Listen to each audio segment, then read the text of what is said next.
지난주 탈핵 관련한 교육에 이어서 이번 주 2회 교육입니다. 이 자리를 가득 메워주신 당원 동지들께 심심한 감사의 말씀을 올리면서 아직 이름도 짓지 못했어요. 그래서 알아야 면장한다 이런 걸로 계속 쭉 시리즈로 가볼까라는 생각 들고 그냥 소박하게 함께 공부로 가볼까 이런 생각 들고 하는데요.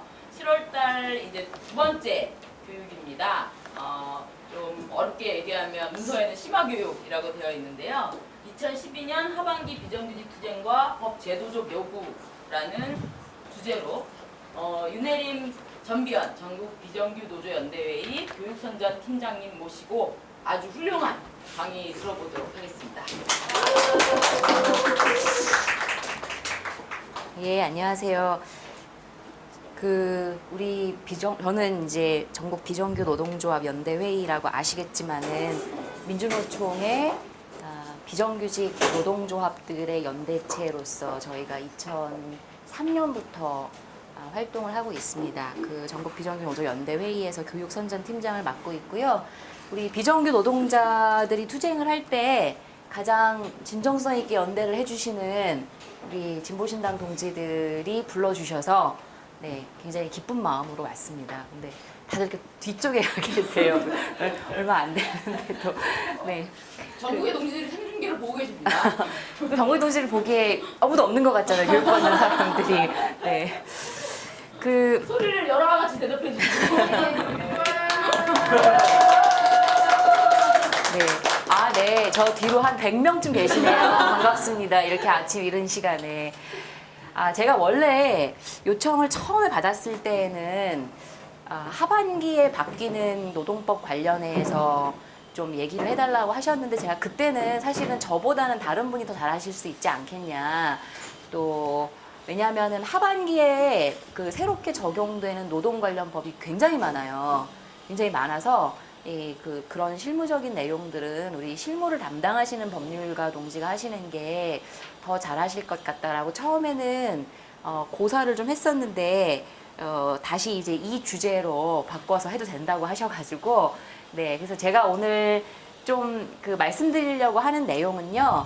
사실 법적인 내용들도 들어가 있기는 하지만 제가 좀 더 동지들하고 같이 얘기를 나눠보고 싶은 것은 올해 하반기에 비정규직 투쟁을 둘러싸고 그리고 비정규직 노동자들의 요구와 관련하여 어떤 것들이 쟁점이 될 것인지 그리고 그런 쟁점들에 대해서 함께 우리가 어떤 식으로 대응을 해야 될 것인지에 대해서 함께 고민도 나누고 또 저희가 제안을 드리고 싶은 바도 있어서 제가 주제를 이렇게 좀 바꿔봤습니다.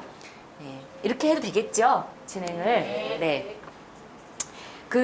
첫 번째 자료를 보시면은 제가 먼저 대략 하반기에 비정규직 노동자들 투쟁을 중심으로 해서 어떠한 투쟁들이 예고되고 있는가를 한번 보시기 쉽게 정리를 해봤습니다.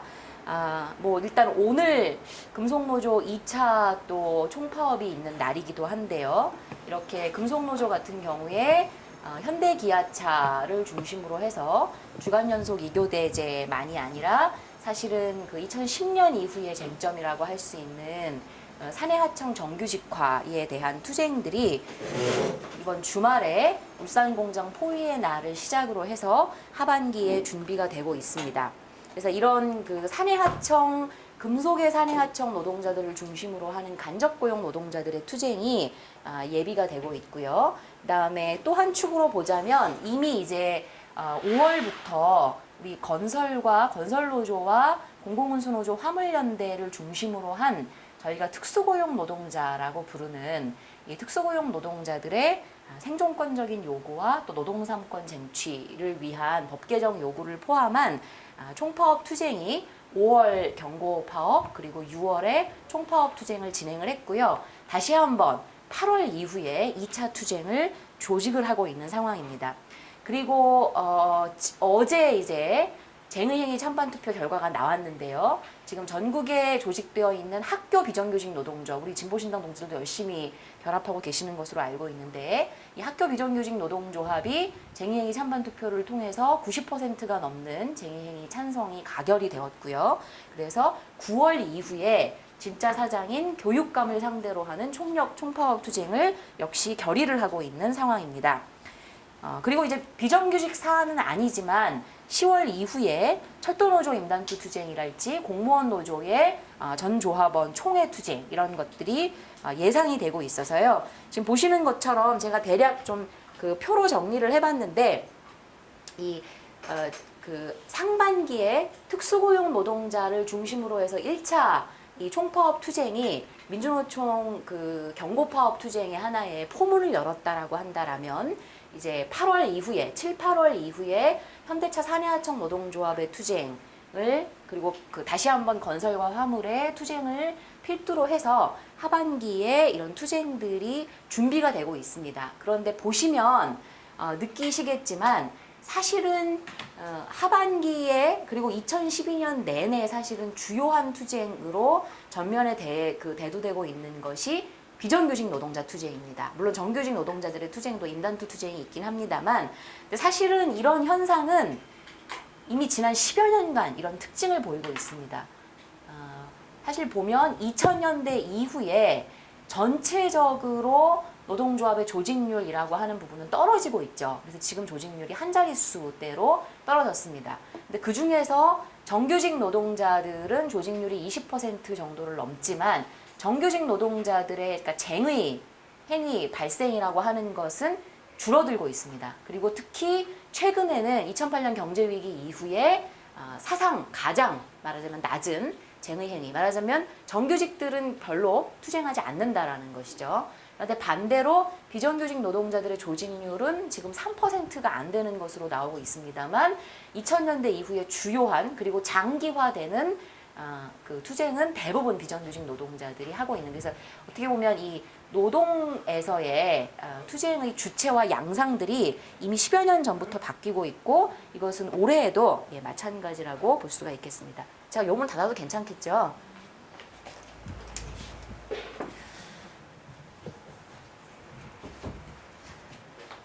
자, 이런 것처럼 지금 우리 사회에 비정규직 노동자의 문제라고 하는 것은 어떻게 보면 노동의 지금 이 사회를 살아가고 있는 노동자들의 가장 보편적인 문제이자 노동자들의 가장 절실한 문제를 담고 있다라고도 볼 수 있는데요. 사실 이런 것을 반영하는 것이 느끼시겠지만은 올해 초부터 이제 각 정당들이 비정규직 관련한 공약들을 매우 경쟁적으로 내놓고 있습니다. 사실 요즘 같아서는 비정규직 공약의 거의 인플레라고 볼 수가 있어요.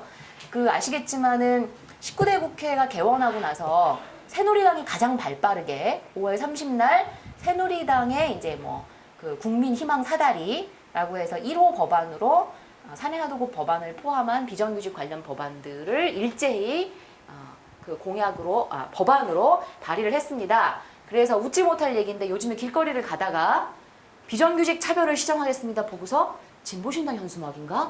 잘 보면 새누리당이에요. 예, 정말 진보신당 같아요. 보면은 비정규직 차별 이렇게 해소하겠습니다. 이래가지고 진보신당인가 보다라고 보면은 하나같이 새누리당이 걸려있는 이 웃지 못할 이 상황은 도대체 뭐냐. 사실은 그 새누리당마저도 이제 비정규직 문제에 관해서 자신들이 책임 있는 해결 주체다라고 하는 것을 보여주지 않으면 국민의 마음을 얻을 수가 없다, 표를 얻을 수 없다라고 하는 것을 단적으로 이제 보여주는 것이 아닌가. 그런데 사실 또 굉장히 역설적으로 사실 이런 현상은 올해 총선 전에 그 총선의 공약을 각 당이 발표를 할 때에도 새누리당이 가장 사실은 공약으로 봤을 때는 눈에 띄는 공약을 발표했거든요. 2013년까지 공공부문의 비정규직을 없애겠다. 얼마나 화끈합니까? 공약이. 네.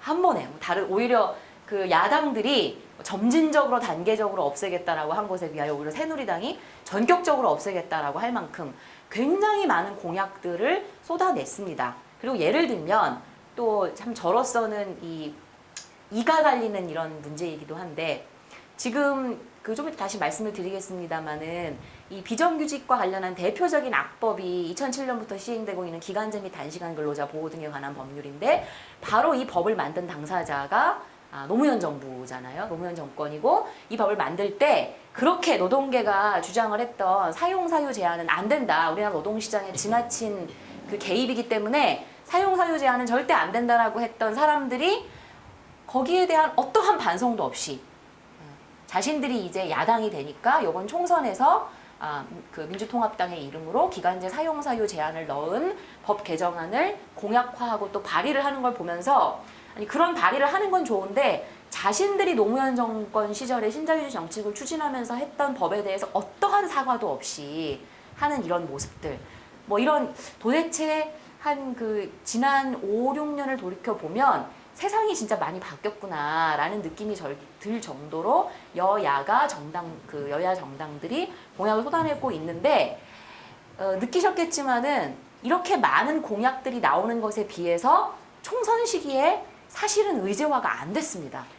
공약들이 막 나오는데 전문가들이나 아니면 비정규직 문제에 대해서 관심을 가지고 있는 사람들이나 얘네들이 어떤 입장을 내놓고 있는구나라는 걸 알지 대개의 경우에는 이 공약이라고 하는 것들이 의제화도 되지 않고 차별성 있게 느껴지지도 않았다는 누구나 비정규직 문제를 얘기하더라.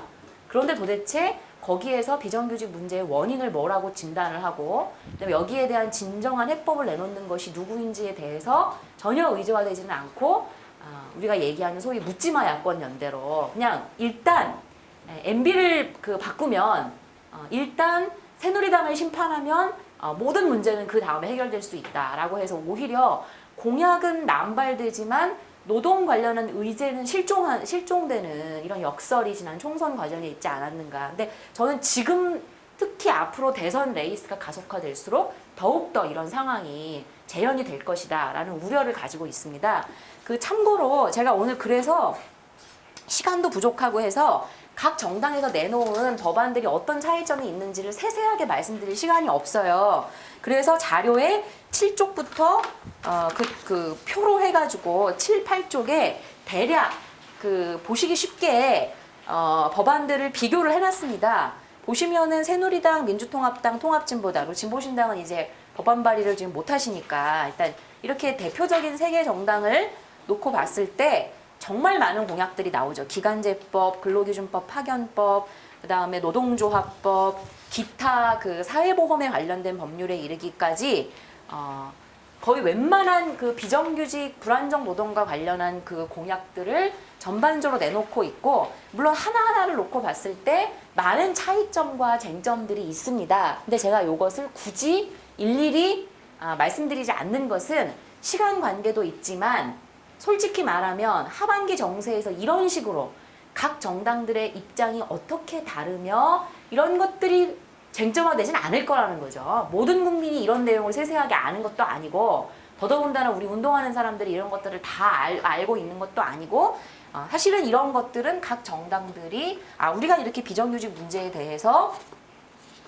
관심을 가지고 있다라고 하는 것을 보여주는 하나의 생색으로 되고 실제로 쟁점이 이렇게 형성되지는 않을 것이다 라고 보고 있습니다.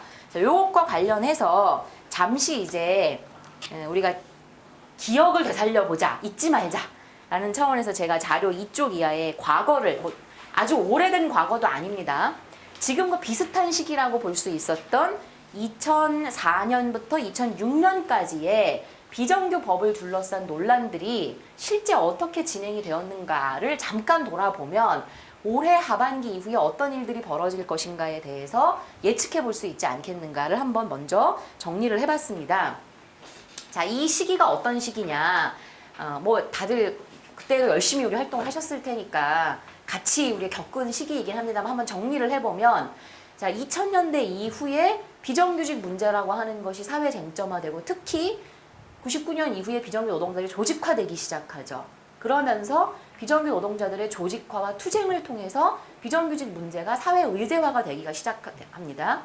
그리고 여기에 대해서 이 비정규직 문제를 해결하기 위해서 법 제도적인 정비가 필요하다라는 것을 노동계가 먼저 2000년부터 입법 요구안을 내놓습니다. 그리고 이런 논의들이 되다가 이것이 이제 급물살을 타게 된 것이 바로 그 이전에 여러 가지 노사정 논의 이런 것이 있었지만 2004년에 바로 그 당시에 노무현 정권이 2004년 9월에 지금에 말하자면 논란이 되고 있는 기간제법을 제정하겠다라고 하는 것을 들고 나오면서 이제 본격적으로 논란이 수면 위에 떠오르게 됩니다. 그런데 아까 잠깐 말씀을 드린 것처럼 이 기간제법이라고 하는 것이 어떻게 보면 비정규직 문제에 대해서 물론 파견법도 있지만 우리가 지금 통계로 놓고 봤을 때 비정규 노동자들의 공통점이 또한 그 사람들이 사내 하청이건 특수고용 노동자이건 단시간 파트타임 노동자이건 간에 공통점이 기간을 정한 근로계약을 체결하고 있기 때문에 또는 단기간 고용이 되기 때문에 고용 불안을 겪는다라고 하는 공통점을 가지고 있습니다. 그래서 기간제 고용의 문제를 어떻게 접근할 것인가가 사실은 비정규직 문제에 대해서 제도적인 해법에 굉장히 중요한 지점을 차지하는 것은 맞죠. 그러면 이 기간제 노동이라고 하는 것을 어떻게 접근할 것인가? 당연히 민주노총을 포함한 그리고 과거에 민주노총의 요구를 받아서 민주노동당의 담병호 의원의 입법 발의안은 우리나라 비정규직 문제의 핵심이 뭐냐? 기업들이 비정규직을 상시적으로 활용한다. 상시적으로 필요한 인력으로서 기업들이 비정규직을 사용하면서도 언제든지 더 이상 노동자를 사용하고 싶지 않으면은 계약을 재계약하지 않는 방식으로 해고한다. 그래서 사용자 입장에서는 자기들이 쓰고 싶을 때까지 재계약을 반복하는 방식으로 그것이 5년이건 10년이건 노동자를 계속 차별을 하면서 사용을 하다가 어느 시점에든지 구조조정이나 해고가 필요하다 또 노동자를 만들었다라고 하게 되면 언제든지 재계약을 거부하는 방식으로 노동자를 해고할 수 있는데 그래서 노동자는 자기가 수십 년을 일한 직장에서도 하루아침에 해고를 당할 위험에 처하게 되는데 문제는 이 해고를 노동법적으로 해고라고 보지도 않는다. 그래서 정규직은 자기가 해고를 당할 때 하다못해 이 해고가 노동법적으로 정당한 이유가 있느냐 없느냐 따져볼 수라도 있는데 비정규직들은 그런 걸 따질 수도 없다. 그러니까 바로 이 문제에 대한 해법이 필요하다. 여기에 대한 민주노총을 포함한 노동계의 요구라고 하는 것은 그런 문제의 근본적인 해결책은 뭐냐? 바로 이렇게 기업이 상시적으로 필요한 업무에 비정규직을 사용하는 것이 문제이므로 상시적으로 필요한 업무는 기간을 정하지 않은 노동자, 우리가 말하는 정규직으로 고용하는 것을 원칙으로 하자. 이게 사실 기간제 사용사유 제한이었던 거죠. 즉 기간제를 사용하는 사유는 기업이 정말로 객관적으로 일시적으로 필요한 업무에 사람을 쓸 때에만 기간제 노동자를 사용하도록 하자라는 게 사용사유였는데 아까 말씀드렸던 것처럼 노무현 정권이 자기들이 기간제법을 제정하면서 이건 절대 안 된다. 이건 노동시장에 지나치게 개입을 하는 것이고 기업이 인력 활용을 탄력적으로 할 수가 없으니까 기간제는 자유롭게 사용할수록 있도록 하되 다만 2년 이상 사용을 하면 기간을 정하지 않은 근로계약으로 전환하는 것으로 하자라고 안을 들고 나온 것이고 뭐 잘 아시는 것처럼 노동계는 처음부터 반대했죠. 그러면 분명히 사용자는 2년이 되면 자를 것이다. 2년이 지나면 정규직화 시켜야 된다라고 하면 대한민국의 어떤 사용자가 그 부담을 가지고 노동자를 계속 쓰냐.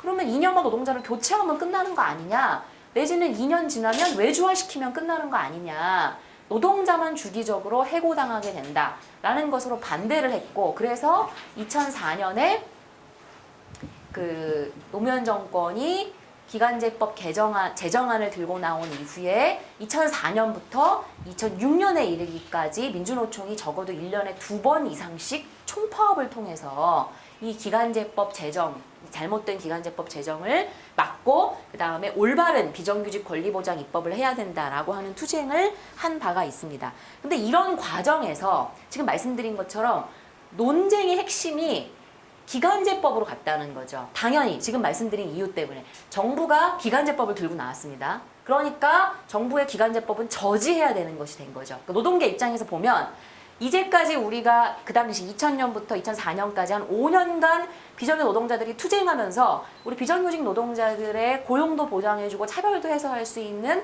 권리보장 입법이 필요하다라고 주장을 했는데 노무현 정권이 그래 우리가 바로 그런 법을 만들게 라고 기간제법을 딱 들고 나오니까 아니 또 이 법은 아니야 라고 하면서 이 법 저지로 가니까 사실은 기억하실 거예요. 그 당시에 언론도 제대로 쟁점을 다룬 게 별로 없었고 국민들한테 여론조사하면 뻔하게 나오는 거죠. 정부가 여론조사하면 기간제법 만들어서 기간제 노동자들 2년 지나면 정규직화도 시켜주고 차별도 해소한다라는데 여기에 대해 찬성하십니까? 당연히 찬성이라고 나와요. 노동계가 반대하는 건 도대체 왜 반대하는 건데 이걸 우리가 일일이 국민들한테 법이 뭐가 차이가 있고 이런 걸 말할 수가 없잖아요. 그러니까 저지로 갔다는 거죠. 기간제법 저지.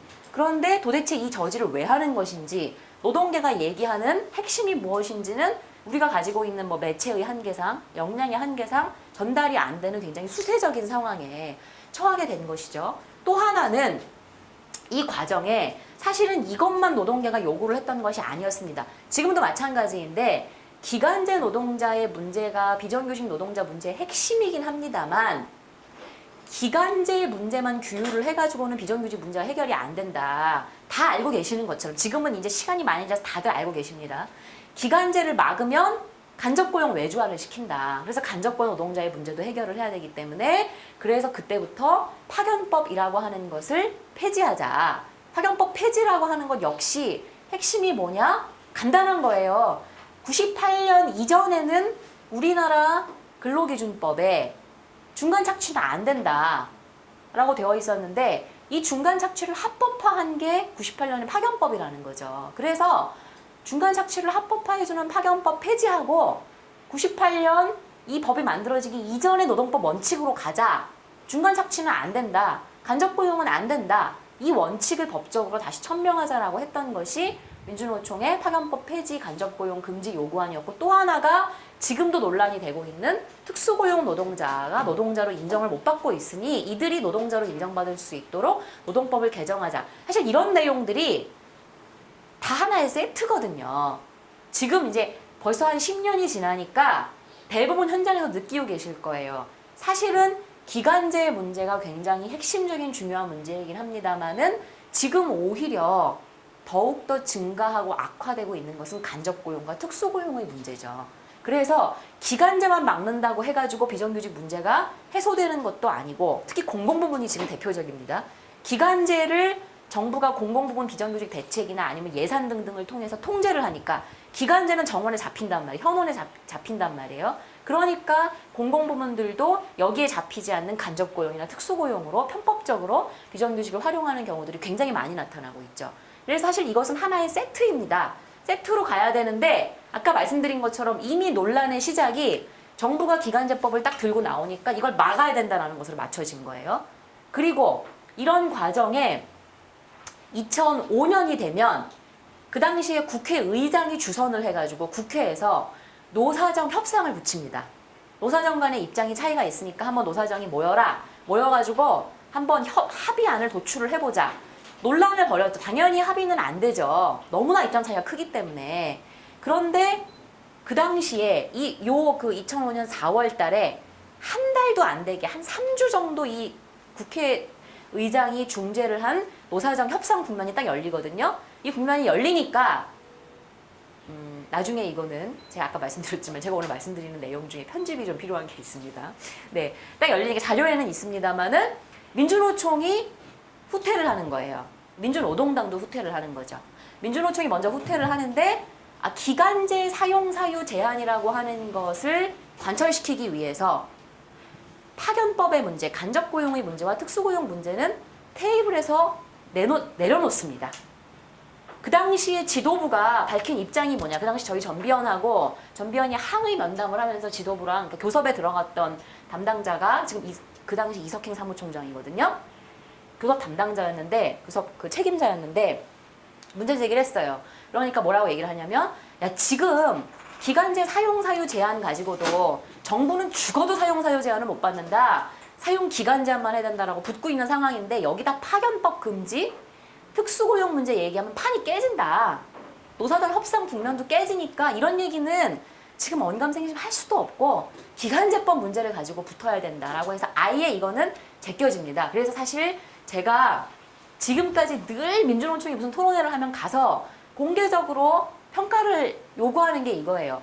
민주노총이 2000년 이후에 공식적으로는 늘 파견법 폐지, 간접고용 금지, 특수고용 노동자에게 대한 노동법상의 노동자성 인정을 늘 걸었지만 이것은 항상 립서비스였고 실제로 공식적으로 제출된 바도 없다, 노동계. 이건 너무나 저쪽하고 차이가 현격한 사안이라 이걸 얘기하는 순간 이 틀이 깨진다. 라고 해서 이것들은 딱 민주노총 토론의 자료집에만 실리고 실제로 노사정과 협상을 할 때는 한 번도 제출되지도 않는. 근데 그게 언제까지 그랬느냐면은 올해까지 그랬습니다. 계속 민주노총의 태도라고 하는 것이 지금도 그래요. 사실은 좀 이따 다시 말씀을 드리겠습니다만은. 그리고 이것도 좀 다른 얘기입니다만 사실은 그 기간제 사용사유 제한이라고 하는 것을 민주노총이 그렇게 강하게 밀어붙였던 데에는 또 다른 비하인드 스토리도 있어요. 하나는 아까 말씀드렸던 것처럼 노무현 정부가 워낙 2004년에 기간제법이라고 하는 걸 들고 나왔기 때문에 세게 붙은 것도 있지만 사실은 그래도 민주노총의 태도가 불분명했거든요. 이 문제에 관련해서. 그리고 사실은 이 불분명한 태도를 밀어붙이도록 만든 게 그 당시에 2004년에 전국 비정규 노조 연대회의 대표자들이 열린우리 농성을 들어가면서 9월에 여르당 농성을 통해서 민주노총이 총파업 투쟁을 이끌어내도록 하면서 민주노총의 태도라고 하는 것을 좀 분명하게 만들어낸 이 문제를 투쟁을 해야 된다라고 만들어냈던 계기이기도 한데요. 그래도 여전히 민주노총은 2004년에 그 12월 달에 총파업을 하루 했다가 그 당시에 국회가 이제 정기국회가 마감되고 이 문제가 넘어가니까 총파업을 철회하면서 사실은 별로 이 문제에 대해 투쟁할 생각이 없었어요. 그런데 아주 우연히도 이게 왜 다시 점화가 되느냐? 국가인권위원회에서 권고가 나옵니다. 국가인권위원회 권고로 왜냐하면 정부가 법안을 만들면은 국가인권위원회가 입장을 낼 수 있도록 돼 있잖아요. 현재 절차상. 국가인권위원회가 정부의 기간제법 그 문제가 있다. 사용사유 제한이 들어가야 된다. 라고 하는 입장을 내니까 급 민주노총이 힘을 받는 거죠. 아, 국가인권위원회도 이렇게 얘기를 하니까. 그러니까 저는 이게 물론 국가인권위가 이런 입장을 낸 건 굉장히 좋습니다만은 전형적으로 우리 노동조합들이 내지는 노동운동이 보여주는 그러니까 자신의 말하자면은 대중들을 조직하고 교육하고 투쟁을 예비해서 말하자면 어떤 그 투쟁을 돌파하려고 하는 것이 아니라 그런 거 있잖아요. 어떤 명분을 가지고 있는 국가기관이 뭔가 입장을 내놓는다랄지 아니면은 예를 들어서 대표적인 게 자신의 요구의 정당성을 노동자 대중으로부터 교육하고 확인받는 것이 아니라 외부의 NGO나 외부의 국가기관으로부터 동력을 받는 이제 이런 모습들은 굉장히 고질적인 모습인데 이러면서 이것이 이제 아까 말씀드린 2005년에 기간제법 문제를 위해서 특수고용이나 파견법 문제는 아예 논란도 제기하지 않는다라고 하는 이제 입장이 된 거죠. 여기에 대해서 항의를 했습니다만 비정규 단위들이 적극적으로 항의를 했습니다만은 비정규 단위들이 항의를 해가지고 이 국면이 끝난 게 아니고요. 그 당시 자본이 국회에서 그 교섭을 하는데 우리는 이 정부의 기간제 법안도 못 받겠다라고 튀어나가고 퇴장해버려요. 우린 이것도 너무 세서 못 받겠다라고. 그래서 판이 깨지거든요. 자본이 그냥 튀어나가면서 그러니까 그냥 자체적으로 그 판이 깨지면서 다시 민주노총 판이 깨지니까 우리 원하는 회기. 아 그래? 그럼 우리도 원하는 회기. 이렇게 되면서 정리되는 과정이 있었던 거. 자세한 내용은 자료에 있습니다. 그리고 이제 그 이후에 지리한 공방이 2005년 이 법이 통과되는 2006년 12월 달까지 지리한 공방이 벌어집니다. 지리한 공방이라고 하는 것은 결국 말씀드린 파견법이나 특수고용과 같은 비정규직의 문제들은 전혀 제기되지 않은 채 기간제법을 둘러싼 정부의 기간제법 관철, 그 다음에 노동계의 기간제법 저지 라고 하는 요 수세적인 그 국면으로 2년 가까이를 가고 또 이제 이 와중에 마지막 활용 점정을 찍은 게 자료에 있습니다만은 2005년에 이제 민주노동당이 또 이제 양보안을 제출을 하시죠. 그래서 그 당시에 담병호 의원실이 자신들이 내놓았던 민주노총 요구안이었던 기간제 사용사유 제한을 대폭 후퇴하는 그 타협안을 내놓고 여기에다가 이제 또 하나의 활용 점정은 2005년 말에 원래 그 2005년 말 이전까지는 한국노총이나 시민단체들이 적어도 명분적으로는 민주노총과 요구안을 같이 했거든요. 그런데 2005년 말에 가니까 한국노총과 그 민주노총이 사랑하는 단체들, 참여연대랄지 여성단체랄지 이런 단위들이 같이 모여가지고 야 우리가 정부가 얘기하는 이거에 대해서 이대로 계속 반대만 해가지고는 아무것도 못 얻는 거 아니냐. 그러니까 우리가 눈물을 머금고 타협안을 좀 내자. 라고 해서 이제 시민사회 단체들과 같이 타협안을 내면서 사실은 우리 스스로 요구안을 철회하는 꼴이 돼버리는 거죠. 그 이후에는 거의 이제 지리한 1년 동안의 공방을 거쳐서 사실은 노동계가 별 손도 못 쓴 가운데 2006년 12월 달에 이 법이 통과가 되고 2007년부터 시행이 되고 있습니다. 제가 이 얘기를 왜 하느냐? 과거의 원한을 다시 되풀이하자는 건 아니고요. 물론 우리가 잊지 말아야 될 점들도 있습니다. 여기서 잊지 말아야 될 점은 제가 말씀드린 것처럼 민주노총의 요구안이라고 하는 것이 사실은 이게 법적인 요구안이 아니라 비정규 노동자들이 조직되고 투쟁하는 과정에서 그야말로 목숨 걸고 제출한 요구안들인데 이런 것들이 대중운동적인 논의를 통해 폐기되거나 후퇴되는 것이 아니라 외부적인 요인들이나 이런 그 뭐 한국노총이나 시민사회 단체들의 어떤 그 내용적인 후퇴 이런 것들을 통해서 폐기되고 또는 제기되지 않았던 문제점들이 사실은 저는 올해도 반복될 수 있다.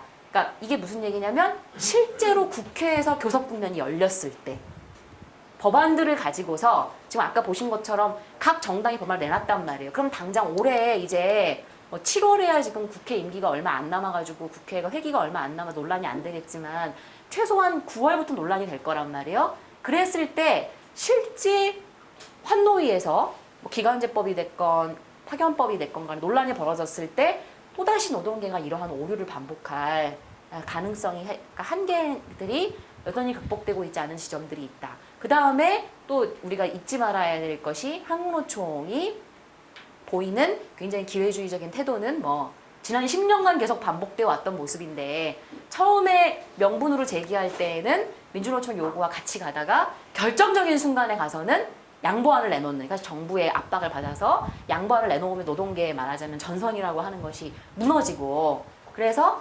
한국노총이 동의했으니까 정부는 노동계가 동의한 것이다. 이게 계속 반복이 되었죠. 복수노조 상부단이라도 그렇고 타임오프도 그렇고 비정규직법도 그렇고 결국은 마지막에 한국노총이 그 포섭되면서 노동계도 동의했다라는 것을 통과되는 것이 사실 저는 올해도 이미 보인다. 그런 조짐들이 이미 보이고 있다라는 것이고 시민단체들도 마찬가지다.